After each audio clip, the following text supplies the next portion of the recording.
Headline edition, July 8, 1947. The Army Air Forces has announced that a flying disc has been found and is now in the possession of the Army. Army officers say the missile found...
From the studios of Blackwater Media in the city of Atlanta, it's time for the Shadowland Radio Show. I'm your host, Dr. William Lester, and I want to thank you for joining us on this installment of the program. I'd like to begin each show, of course, by thanking all of those people who have come on board as listeners, and especially you people who have become subscribers on our YouTube channel. You can listen to the show at any time on demand on Google+, on Facebook. If you just go to Facebook and type in our name, Shadowland Radio Show, you can go right to the Facebook page and scroll down, going all the way back to, I think it's the summer of June of 2014, and listen to all the episodes, full length, uncut. You can also listen, again, like I said, on our YouTube page. And if you go up there, please, you like the show, subscribe, leave your comments, feedback, and whatever. And you can also go to our website, which is shadowlandradioshow.com. Click on the episode tab, and again, go back all the way to June of 2014 and read about the guests, listen to each episode. Now, here's the thing. All of the episodes are downloadable as an MP3. So if you've got the iPhone or Android or Kindle or iPad or whatever they've got now, that you can carry around or use in the car or wherever you go. All of the episodes are downloadable. You can take it with you. And we have this tons of great guests, including our guest for this episode of the show, a young lady named Rebecca Genesis, and I'm going to tell you all about her now. She's an intuitive paranormal researcher and an investigator. She has an associate's degree in psychology and religion from St. Petersburg College and has also continued her studies at the University of South Florida. Her interests include reading and writing, interpreting divination cards, photography, music, cooking, adventuring, and exploring the metaphysical sciences as well as the mysteries of the unknown. Rebecca's main passion is traveling to haunted locations to document evidence of life after death and other unexplained phenomena with her family's ghost hunting team, the Ghost Seers. And you can check her out at her website at ghostseers.com. And Rebecca, welcome to Shadowland Radio Show. Hello, Dr. Lester. Thanks for having me. It's my pleasure. So I guess the first thing is, where does this story begin for you? Does this go back to your childhood? Was this something that came to you later in life? Or how does this all begin for Rebecca? Well, interestingly enough, it actually started before birth, I suppose, because, yeah, well, I guess what happened was, this is all in my book, by the way. What happened was my parents went to go see a prophet/healer, and they just had my brother, who's about a year and a half older than me. Mm-hmm. And when they got in line for the healing, the guy, he treated them very differently from the other people that were there. And he kind of told them, hey, your son's a miracle, and the one that you're carrying right now is special as well. Well, my mom didn't know that she was pregnant with me, so she found out shortly thereafter that I was actually in her womb at the time of the healing. Right. And then I was born on Halloween. So it kind of started, pre-birth and at birth. Wow. Now, I should mention, because you referenced it, your book, Ghost Seer, True, Scary, and Mysterious Stories from My Strange and Paranormal Life. Ladies and gentlemen, now, this book, I looked it up on Amazon. So is that like the best place to get it? Because I know it's downloadable for Kindle at Amazon right now. It is, correct. That's where it's available right now, and I'm also working on getting the paperback version out, so that should be available later on this week. Oh, later this week? Through Amazon as well. Not in the bookstores yet. We're going to get there, though. Okay, so, all right, so good. Because I'll tell you, I see a lot of people that I know, they will download a book because they have a Kindle or whatever, and then they will also buy a hard copy because, like, maybe they're sitting around somewhere, they're going somewhere, maybe they, you forget your Kindle, you forget or whatever, and they like to have it in both formats. And so you can download the Kindle edition right now, and you can pick up the paperback edition on Amazon later this week. Correct. So it's called Ghost Seer, True, Scary, and Mysterious Stories from My Strange and Paranormal Life. All right, so we definitely need to check that out. Now, there's also a nice little bonus thing that Rebecca has for everyone, and that is a free downloadable book called The Ghost Seer's Guide to Ghost Hunting, and you can download that. Well, you go to ghostseers.com and you click on the free download, and you will be able to get that right in your email. Isn't that right? Absolutely. Yep. And, anyone can get started ghost hunting. You don't need all the, fancy equipment that you see on TV. Sure, that'd be wonderful. But don't let that stop you. Go ahead and get out there and, explore the unexplained. Anyone can do it. Yeah, absolutely. Because I know when I first talked to you, I went right up there and downloaded it and read it, and it's a great little guide to, and the thing is, even if you have no previous experience, it's a great little way to get into it. And what you said about the equipment is correct. And I want to talk about this for a minute because I'm sure, like you and myself, many of the listeners have seen these various paranormal TV shows. Right. And I assume that on some of these programs that money is not that much of an issue, and so there have been investments in very intricate, very sophisticated pieces of equipment that these people use on these shows. I mean, going into the thousands of dollars.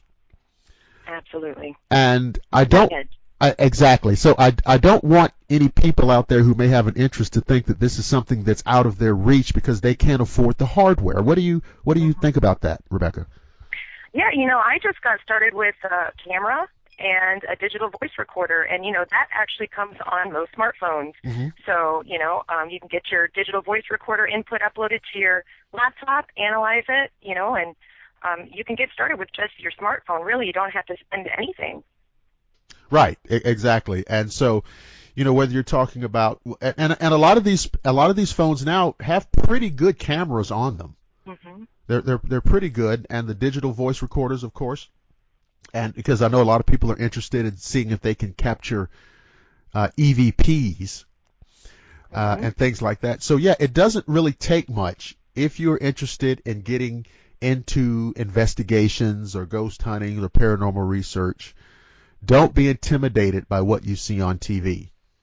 Absolutely. And I would also say people that are really, wanting to get into it, also look at your old pictures. Go through, your old printed pictures and your old, digital pictures and look for evidence of anomalies. There's orbs. I found a really awesome mist, and it was 3 years after I took the photo that I realized it. But once you start kind of training your eye to see these things, they start to jump out at you, even pictures that you've looked at before and you didn't see these things.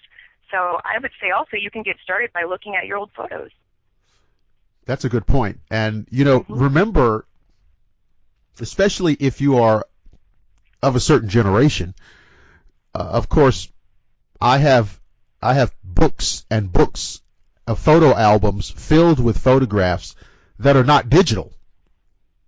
They were taken on regular film cameras, of course, in the 60s and 70s and 80s, and whenever digital cameras came into use, I don't remember, but I have volumes of family photographs, old photographs that were taken on traditional film cameras. Now, I don't know a lot about photography, but my understanding is it's much more difficult to fake or hoax a film camera as opposed to a digital camera. Is that right, or am I off? You know, I wouldn't really know too much either. I'm not into the whole, like doctoring of stuff like that. So I don't know, digital manipulation. I'm not really an expert when it comes to that. Well, I hope not. Yeah.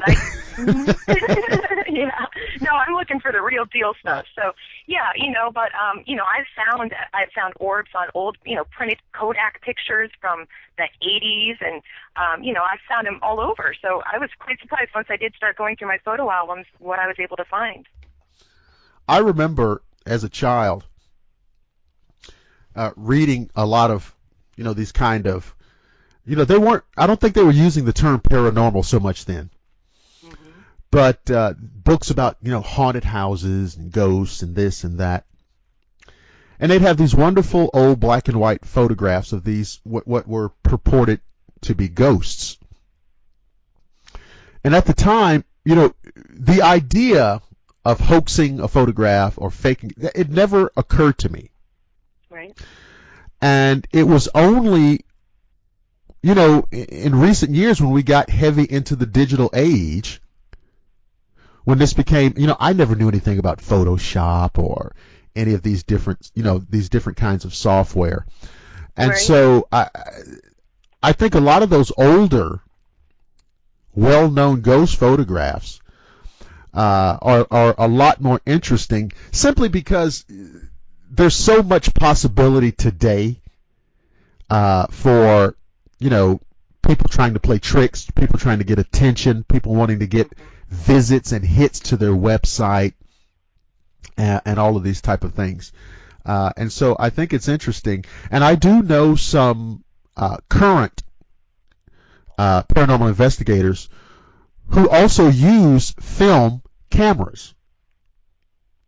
They use film cameras, so it's according to them, and that's why I asked you. According to them, it's just almost impossible to fake or hoax that unless you are just the top echelon photographic expert.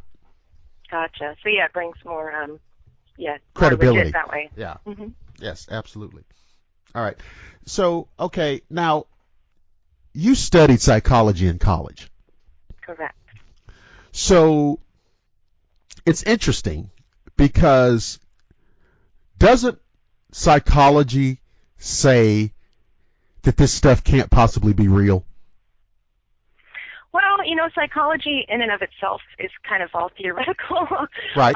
It's not really a science or anything. So, it's that itself is all theory, and everything with paranormal phenomenon is also all theory. So I don't think psychology would really be able to hate on paranormal realm or, vice versa. No, of course not. It's kind of the same thing. But yes, absolutely. But okay, if you went into a room of psychologists, okay, and you started talking about ghosts and spirits and haunted houses and EVPs and orbs, you know as well as I do that they'd all start looking at each other. They'd all start looking at their watches, seeing how quick they could get out of the room. Because even though you're correct in your assessment that discipline is largely theoretical, isn't that the default position of not just psychology, but a lot of the traditional disciplines that this stuff, it's interesting, okay, maybe there's some anecdotal whatever, but it's not real in the sense of, you look at this tree and that tree is real. You look at that building and this building is real. Isn't that still kind of the default position among those kind of people? I would say definitely for those, maybe like an MD training. My mom, she's actually a PhD in psychology, marriage and family therapy, and I'm lucky that she's very open-minded to the whole thing. So since I've gotten into it, more so recently, she's been very supportive and inquisitive, and So she wants to know more. So I don't know if that speaks for other psychologists, because I haven't met a whole lot of them. Okay, well, no, that's interesting. But open-minded. But that's interesting. You said, let me stay on that for a minute. That's very interesting. So your mother is a PhD in what is she? In marriage and family therapy. Okay. All right. Narrative therapy specifically. Okay, so she is open-minded to these things in terms of the possibility that these things are objectively real. Correct. But she also, comes from a spiritual background and things of that nature. So she may be a little bit different than, say, the average psychologist out there, with a PhD. I may have just been blessed.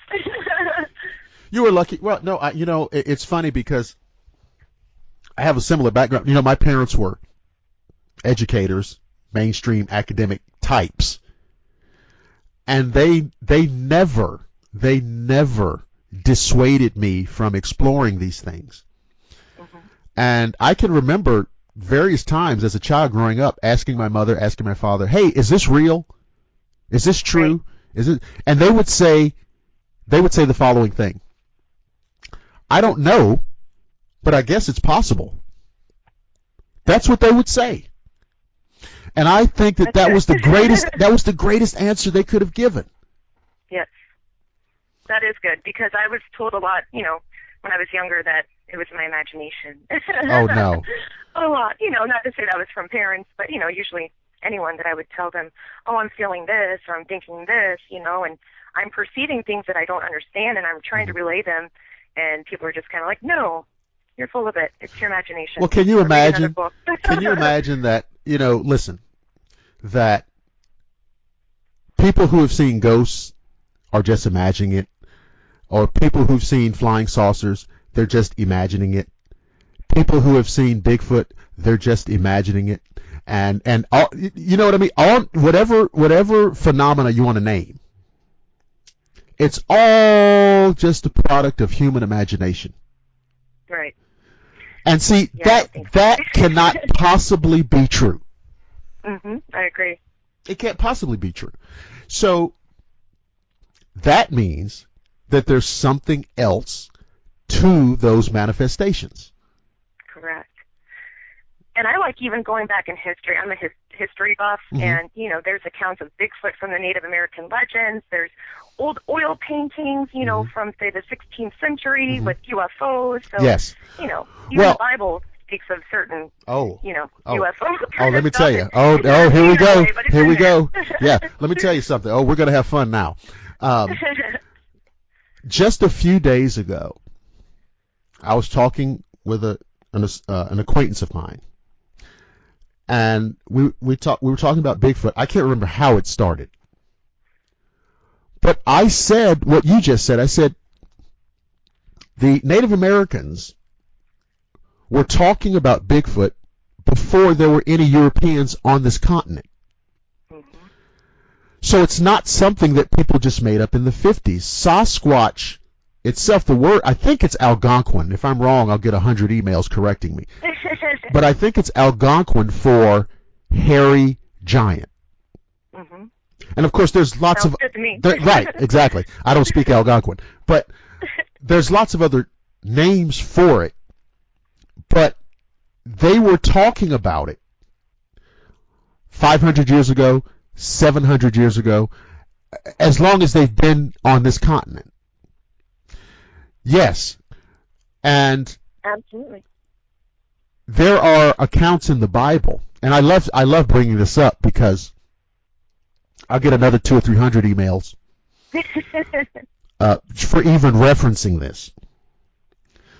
But there are accounts in the Bible that are nothing other than straight up UFO encounters. Yep, I agree. And that's all there is to it. And of course, the most well known is the tale of Ezekiel's wheel. Right. The wheel within a wheel, and all of these things, and he's being lifted up and zoomed around and brought back to the ground, and the creatures and what have you. And what else is it? And I don't want to hammer this too. Well, yes, I do.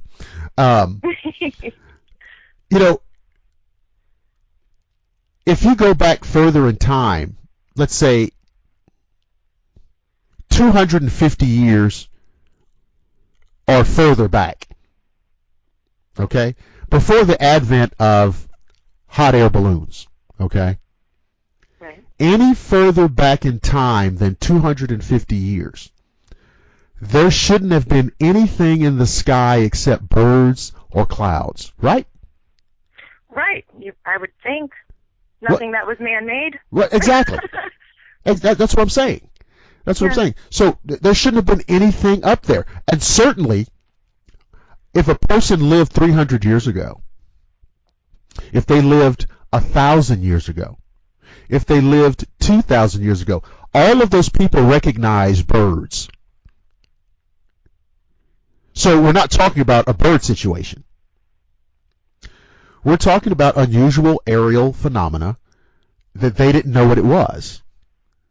And so that is certainly, that's certainly something that says, are UFOs real? Yes. What are they? I don't know. But are they real?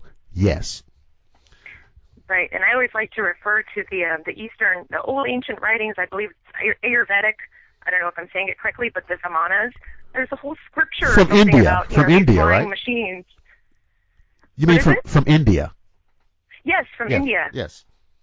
Yes, the Vimanas. Yes, these flying machines, that these inexplicable contraptions. Yes, these Vimanas were also referenced in the Old Testament. Now, of course, they used a different word. And the word that they used was Shem. I think it's S-H-E-M. Mm-hmm. And a very loose translation of that word, Hebrew word, is rocket ship or spaceship. Right.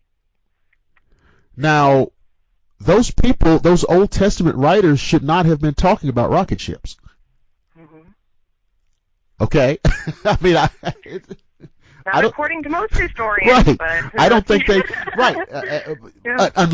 unless they were witnessing something inexplicable, which I think they were. But of course, when you get into these conversations, you touch on, you talk about the Ayurvedic writings, you talk about these Old Testament writings. It bugs a lot of people. It's understandable. It shakes the core of their foundations of what they've, been brought up to think, and it can be uncomfortable, the truth.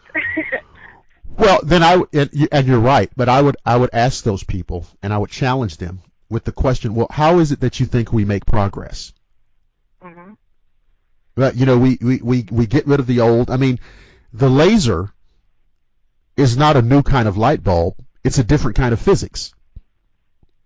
Mm-hmm. That's how we make progress. So, see how, if you let me, I'll just blather on about all of these things. That's okay. I was actually going to throw in there, I noticed on your website, or somewhere I noticed about Zechariah Sitchin. And yes. I was a real buff of his for a while, too. So the Sumerian writings and how he translated that, and the wonderful, creation story that's actually not edited is really amazing. So Zechariah Sitchin, I was looking at that. If you, ancient alien kind of theory stuff is what you're into. Well, wow. Well, I mean, it's not, when I must have been a child when I first saw Chariots of the Gods. They made a documentary based on Eric von Daniken's book. Mm-hmm. And I saw this as a child, 7, 8, 9 years old, whatever. And it made absolute sense to me. Okay, I mean, it just did. It just made. I said, "Oh, okay, that makes sense. That explains it. That makes sense." La la la la la. And so, of course, Sitchin just extrapolates that on out further, and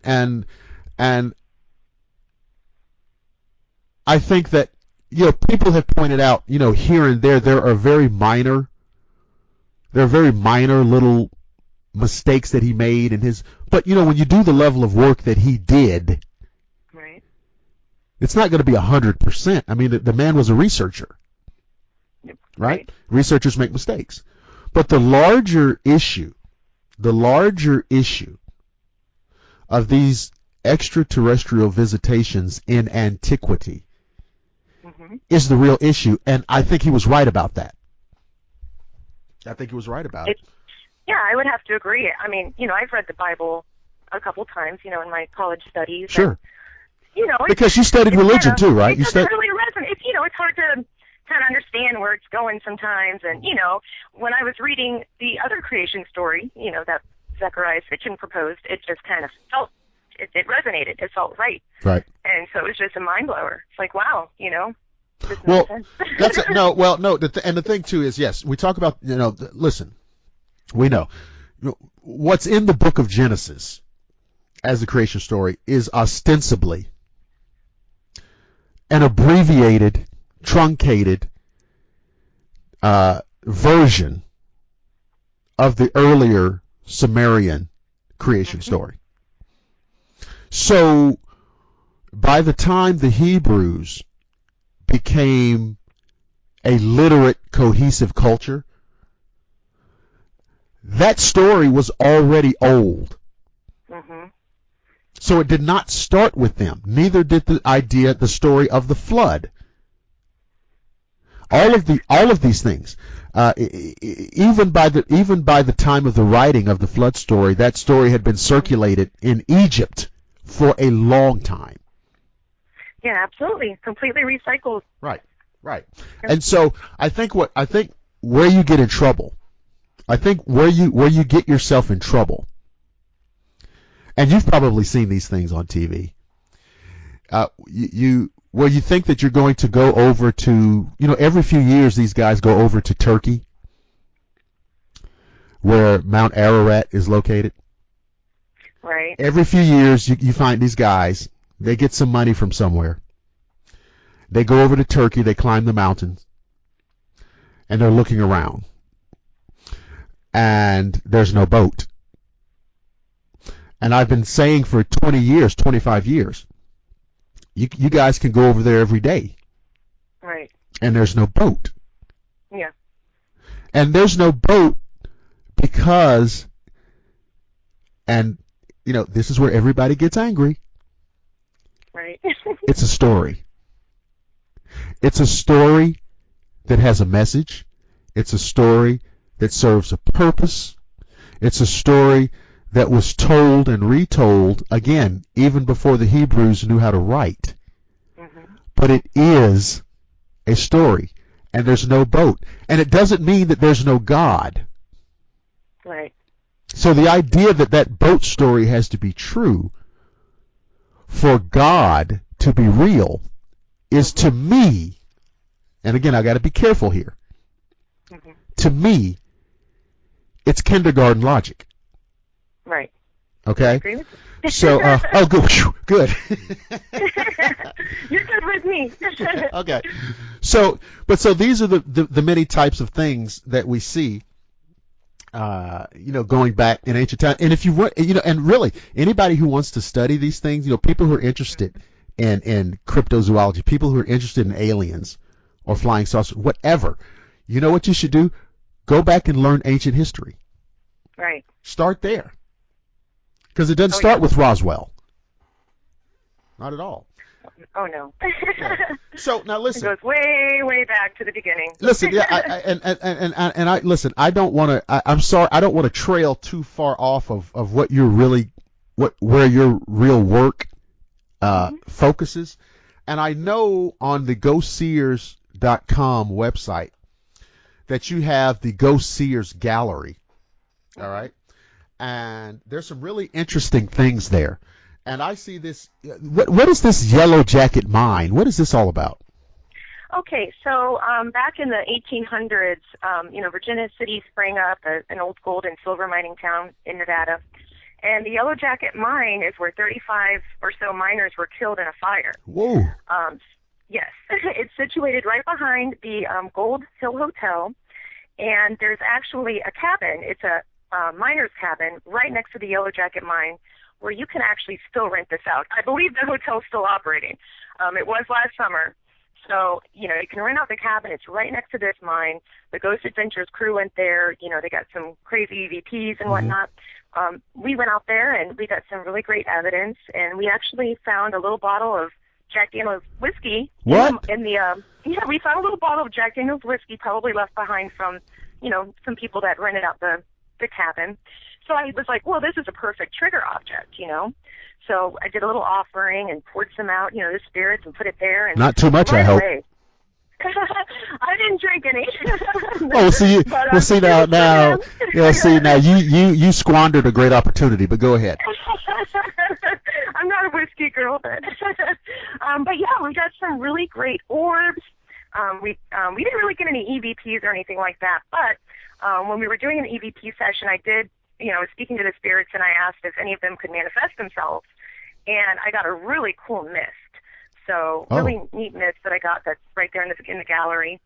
So yeah, that's the Yellow Jacket Mine there at the Gold Hill Hotel. You can rent the cabin and have your own little ghost hunting experience overnight, and it's a great time. What? I may be way wrong here, but wasn't there a TV show? Wasn't there a Western TV show that was centered on Virginia City? I can't remember whether it was like. I don't think it was Gunsmoke. Bonanza sounds familiar. I think I saw something with Bonanza when I was out there. Maybe it was Bonanza. But what? Yeah, but it was Virginia City was the main city of the show. Okay.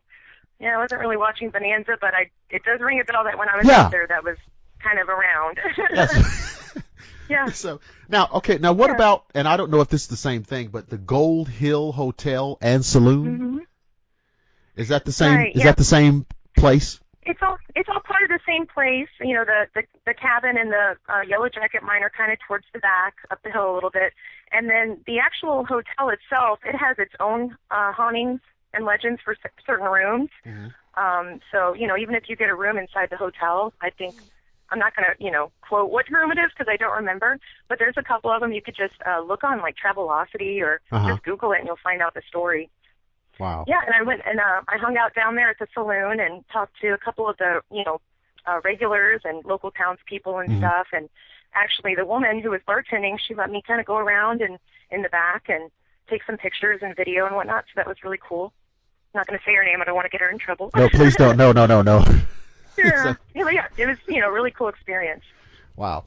So now, I'm sure that, and if you want to talk about it, but have you had really disturbing encounters or experiences doing this work? Not so much doing the ghost hunting, but prior to. There's several different stories. Well, let's get those out. Let's get those out because if they're disturbing and upsetting, my audience will want to hear them. Okay. Yeah. Well, geez, where do I start? I've had some Ouija board experiences that are. The first one I ever had was it was actually really cool. I found out something about my mom that I did not know about her until it was revealed through this Ouija board. So that's in the book. And that was a good experience, I could actually say. That was like, wow, this is a family member that I'm speaking to. They've given me real information. And I was only 8 years old. This was kind of my first little trek into the actual experimenting with the paranormal and seeing if it's real. And, sure enough, the planchette was moving, and it was supposed to be my great-grandpa. And so I was like, wow, when my mom gets home, we're going to play. And it was a really crazy experience because when I asked if the entity through the board knew who I was with, it spelled out a different name. Oops. And come to find out, my mom had a different name as a child, and I did not know this. Ooh. So my mom kind of freaked out and cried, and so, Ooh. So, to me, that was awesome and cool, but to her, it was probably a little scary. So the Ouija board kind of sucked me in a little bit, and after that, it wasn't good experiences. There was some sort of negative entity, and it was threatening me and calling me out, and, I was about 10 at this time or so, and I decided to take the board that I was using, which was a homemade board, and I threw it across the street. It went up against a light pole. Well, the next morning, the board was gone, but ever since that, every time it was dark, that light pole would flash on and off, on and off. And it started to happen everywhere that I went. It still happens to this day. So, it'll take breaks, for a few months, and then I'll think, oh, I think it's, it's not going to happen anymore, and then sure enough, it starts happening. So that's a weird thing that I still deal with to this day, that I feel like I kind of opened, at the age of 10 or so. Sure. Yeah, so I told myself I wasn't going to play with Ouija after that. But I did get a Ouija board as an adult. It kind of just sat around for a while. Yeah. This is one of my creepier stories, I guess, but I did have an ex-boyfriend that I actually had to leave the state to get away from. Oh, boy. Back some years ago. Oh, Rebecca, tell us all about that story. We can't wait to hear that one. What happened is he actually, it's tragic to say, and I'm not happy that this happened, but he died. He was killed, unfortunately. Ooh. I actually was able to come back to the state, Florida, where I lived after that happened. But I started having dreams about him following me, him watching me. I started feeling very uncomfortable. And so I decided, okay, I'm going to do one last Ouija board session. I'm going to try to talk to him. Mm-hmm. I should not have done it. That's right. I'll just say I shouldn't have done it. Crazy stuff happened. Not only did I feel so scared I've never been so scared, actually, as when I was doing this Ouija board session, and I had to throw the planchette off the board, and after that, all this crazy phenomenon started happening inside the house. Tapping on the windows, lights flickering constantly, radio turning on and off, even the washing machine, which was like it's a digital washing machine. Mm-hmm. We had to get rid of it because it actually broke. It kept turning on and off, on and off. Every time it would turn on, it would make this crazy doo-doo-doo. When it would turn off, it would go doo-doo-doo. So that's all I'd hear. Right. Is doo-doo-doo, doo-doo-doo, doo-doo-doo. And it started making me go crazy. So after that, I swore off the Ouija board for good. I still have it, but I no longer touch it. And I'm actually probably going to get rid of it at some point. So if any of your listeners want it, yeah. If you want Rebecca's Ouija board, ladies and gentlemen, Facebook, and I'll send it to you. Look her up, Rebecca Genesis. Look her up on Facebook and send her a message that you foolishly want to buy her Ouija board. Yeah, and it's a glow-in-the-dark one. So. Really? Yeah. A glow-in-the-dark Ouija. Are you serious? But it comes with a disclaimer, what I just told you, so that's the disclaimer. Use at your own risk.